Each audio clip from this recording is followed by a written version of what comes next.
Yes, I'm Eric Walther. I always wanted to be a pilot, and I was given the opportunity to enlist in the Air Force and get a degree in meteorology at St. Louis U. I, my parents were German immigrants, and I thought after I get this meteorology degree from St. Louis U, the Air Force in their wisdom would send me to Germany because I could speak the language. But I ended up in the Korean War, had some interesting experiences there. When I first thought about the Veterans Day Parade, I kind of thought back of how I got here. And my parents were German immigrants.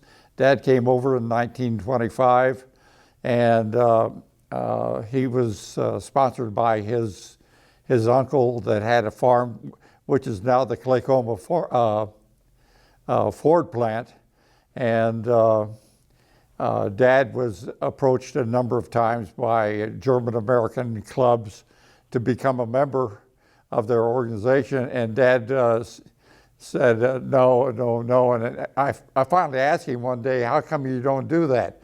And Dad said, I came over here to be an American, and I don't need to, that being a member of the German American club doesn't seemed to really fit my goals. And he came over here. He went to the German gymnasium, which means that he came to a technical school. And so when he came over here, he was ready to go to work as an electrician, as a boiler room operator, a number of things that he could have done and employed, and he was ready to contribute to the United States. I think an important part of my service, I learned in the Boy Scouts, and the Scout oath and laws to me are very important. As a matter of fact, I own a Christmas tree farm, and I hire Boy Scouts to help on my farm, and I always get the comment, where do you get such good teenagers?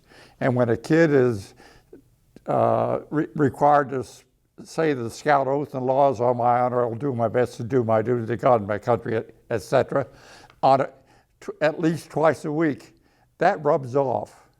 And I'm an Eagle Scout, and it rubbed off on me.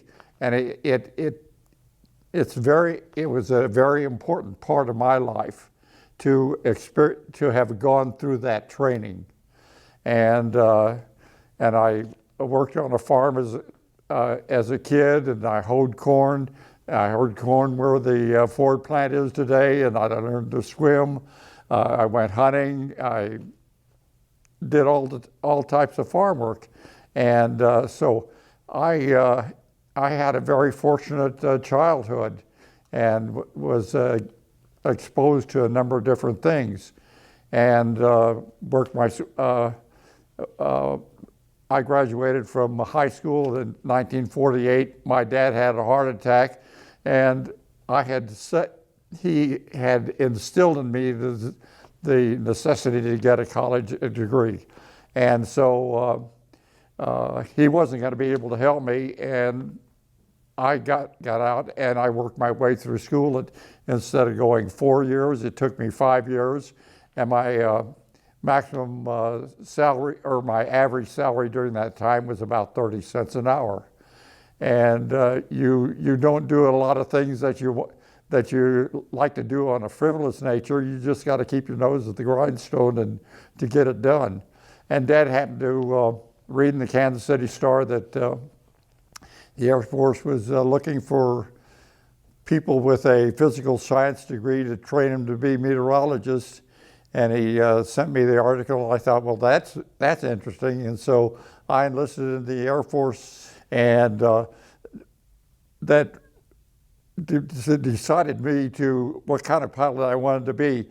I had briefed a flight of F-86 pilots that were to go up the Yellow Sea on the western side of Korea.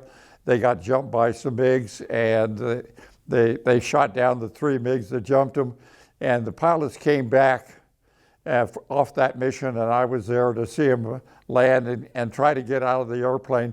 They were so fatigued that the crew chiefs had to literally pull them out of their cockpits. And I decided, I don't want to be a fighter pilot. I want to see the world, and I'll be a transport pilot. And that was a very important part.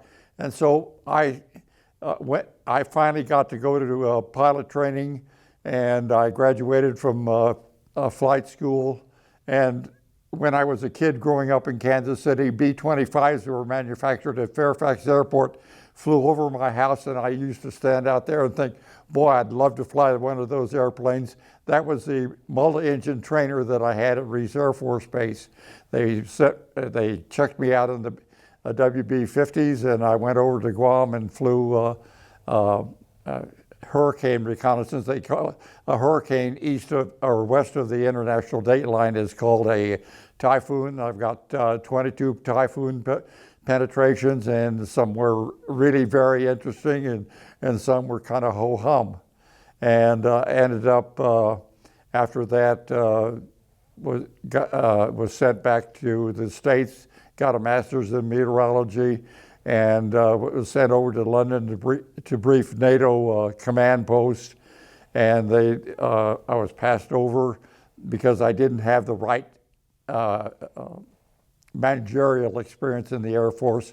And so they sent me over to Vietnam because I was a pilot and I hadn't served in Vietnam.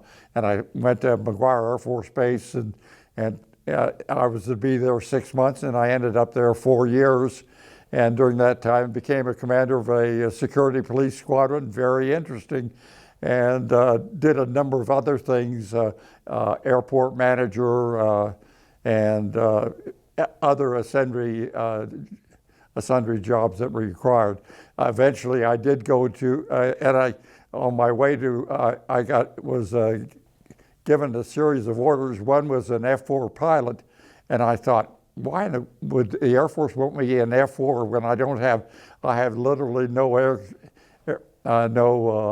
jet experience? And here about 3 months ago, I belonged to an Air Force Association, or Air Force Reconnaissance Association, and Air Weather Service Reconnaissance Association. I went to, they had an obituary of a general that had developed a program. He was commander of an F-4 squadron in Vietnam, and they would send an F-4 plane prior to a B-52 a bombing raid on Hanoi, and the Air Force and the F-4 would dump out crystal particles to modify the clouds so that the B-52s could see the ground. And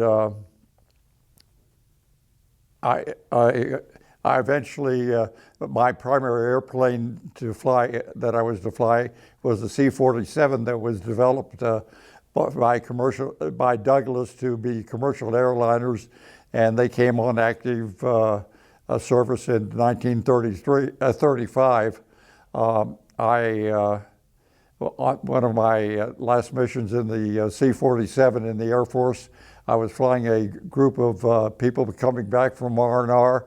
We were landing at Bangkok Airport, International Airport, and there was a Royal Thai air base right next to they shared the runways, and a flight of two Royal Thai T-33s took off 15 foot of my left wing, and I had a mid-air collision, and through skill and cunning got the airplane on the ground, and it had called for a fire truck to meet us because we had an emergency, and I had 22 passengers on board, and I saw them coming out, and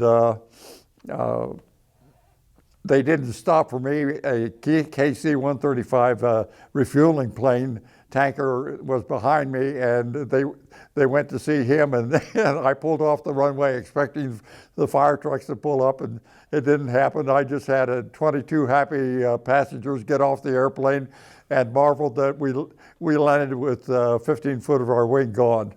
And after that, I had the opportunity to return to the States, and my family, I had 4 boys at the time, and it was time for me to go home. The parade means a lot to me, and veterans will be in the parade, but standing on the streets watching will be veterans' wives and their kids. And my wife had 4 boys to take care of while I was gone, and I remarked to her last night when we were talking about the parade, I said, they ought to have a truck for you to sit on and ride and in the parade, because you were certainly a very important part of my Air Force career. I look on this, I can remember coming back from Vietnam, and I remember the soldiers coming back after World War II and the big parade on down Fifth Avenue. I can remember coming back from the Korean War, nobody said anything. And I can remember coming back from Vietnam and the Air Force disembarking us at Travis Air Force Base and advising us to take off our uniforms and put on civilian clothes, and I thought, who are they kidding? I got a B-4 bag, I got a duffel bag, and here I am in the uniform. Everybody knows that I am a veteran, and today that feeling of the anti-war or anti-military feeling has diminished greatly, and people are really very grateful for the service. What would your message be to a mother, a father, a family member who's holding down the fort at home while his or her loved one is abroad?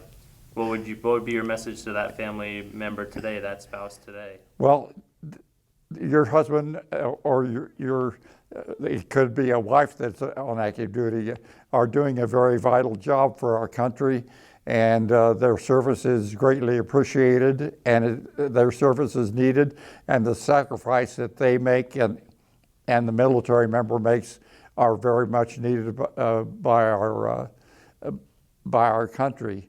And most of the people in the country are very grateful for it.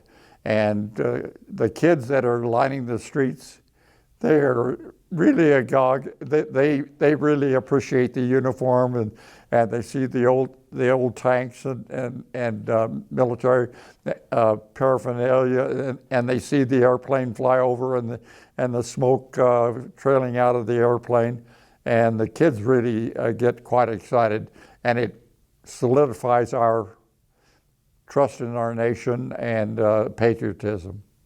What message would you send to the youth today that are considering a military career? Well, I think the military is not for everyone. You have to be willing to make a lot of sacrifices. You have to be willing to be uncomfortable. You have to be willing to work hard. You have to love your country. And those things are very important. And our country needs that type of individual, because there's a lot of people that are very envious of the United States and what has occurred over here. And it occurred because we have allowed the spirit of Americanism to burst forward and develop, and our nation is, there's problems with our nation, but I would not want to live anywhere else in this world.